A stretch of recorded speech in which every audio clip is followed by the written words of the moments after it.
Welcome to Penrose Learning, where we make understanding easy. You begin by recognizing the rule. f(x) equals the greatest integer less than or equal to x, so it stays constant on each interval n plus 1. Once you accept that, pick the x range you need and list integer steps across it. Mark the constant output value for each interval. For x in n plus 1, the y value is n. Make sure to note endpoints because left closed, right open intervals control which dots are filled. You now translate intervals into visible segments.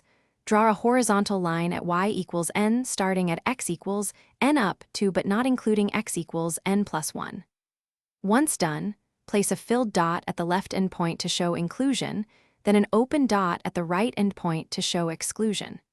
As you plot successive n values, make sure segments stack vertically at integer y levels. Use grid lines and label integers so viewers can quickly read the step heights. You finish by extending the step segments across your selected domain until the graph covers the needed x range. Make sure to repeat the same left-closed, right-open rule for negative integers. Nothing changes except the y values. Once complete, verify where jumps occur.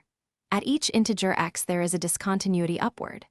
If a plotted point looks off, check whether you used a filled or open circle and confirm the y value equals the lower integer.